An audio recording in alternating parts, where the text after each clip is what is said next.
ने कहा सरकार कहाँ जाऊंगा, जहां तक सूर्य का प्रकाश जाता है वहां तक तो आपका ही राज्य है, पृथ्वी का जहां तक भूखंड है उस सब जगह आपका ही अधिकार है, तो हम भला कहाँ जाएं। इसलिए आप अपने ही नगर में रहने की अगर कृपा कर देते हैं, यदि अपने ही नगर में रहने का आदेश दे देते तो मैं यहीं रह जाता। परीक्षित जी ने कहा ठीक है, लेकिन मैं तुम्हें जहां स्थान दूंगा तुमको वहीं रहना। कलयुग ने कहा सरकार आप जो उचित समझे हमको स्थान दे दीजिए। परीक्षित ने कलयुग को 4 स्थान दिए। बोले कलयुग जहां जुआ होता हो तुम्हारा वहां स्थान रहेगा,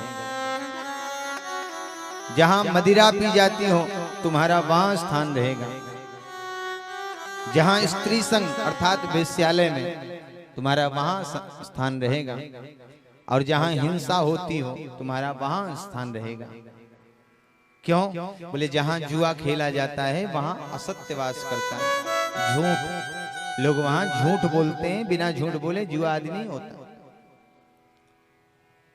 जहां पर मदिरा पी जाती है वहां मद अभिमान का निवास होता है। चाहे 2 वक्त की रोटी व्यक्ति के पास ना हो, बहुत ध्यान से सुनेंगे इस बात को, चाहे 2 वक्त की रोटी जुटाने में बड़ी मुश्किल से जुटा पाते हो, लेकिन अगर वो 1 पाव वाला अगर लग जाए किसी को, तो लगाने के बाद फिर अपने आप को मंत्री मुख्यमंत्री से तो कम समझते नहीं, वो छोटा तो रहता नहीं, वो बहुत बड़ा हो जाता।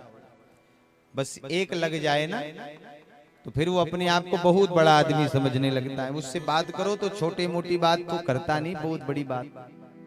तो ये मदिरा जो होती ना, जहां पर मदिरा पी जाती वहां अभिमान होता है। वो छोटी मोटी बात कर ही नहीं सकता जो एक बार सीताराम कर ले। बोलो जय सिया राम, जरा और जोर से जय सिया राम। हाँ ठीक है। बोले दूसरा स्थान मदिरा, मदिरालय जाओ वहां मद रहता है। तीसरा स्त्री संग, वेश्यालय इत्यादि में जहां पर आसक्ति बनी रहती है और जहां हिंसा होती हो। आप सब देखते हैं आजकल सड़क के किनारे ही हिंसालय बन गए हैं, वो बैठे बांका लिए, अब तो जहां मन करता वहीं शुरू हो जाते हैं। पहले इसके एक अलग स्थान बनाए जाते थे, जो खाने पीने वाले हैं वो करें, आज तो कहीं खोल दिया।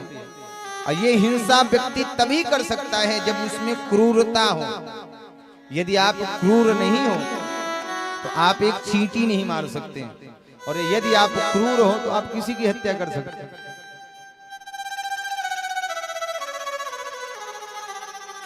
कलयुग ने कहा सरकार 4 स्थान आपने दिए और चारों निंदनीय हैं, चारों निंदनीय हैं, इसलिए मेरी प्रार्थना है कोई एक अच्छा स्थान दीजिए। परीक्षित जी कहते हैं चलो तुमको हमने एक स्थान और दिया। क्या बोले? सोना। लेकिन ध्यान रहे गीता में लिखा है कि भगवान ने स्वयं अर्जुन से कहा है, अर्जुन धातु नाम कांचनम, धातुओं में मैं स्वयं सोना हूं। अब जो स्वयं भगवान ही सोना है, ऐसी स्थिति में जिसमें भगवान का निवास होता है उसमें कलयुग कैसे रह सकता है? परीक्षित जी ने कहा जो अनीति से कमाया गया धन हो, सोना हो, तुम्हारा वास उसी में रहे। और परीक्षित जी ने जैसे ये 5 स्थान दिए, कलयुग ने देखा कि परीक्षित के माथे पे जो मुकुट है ये अनीति से कमाया गया है।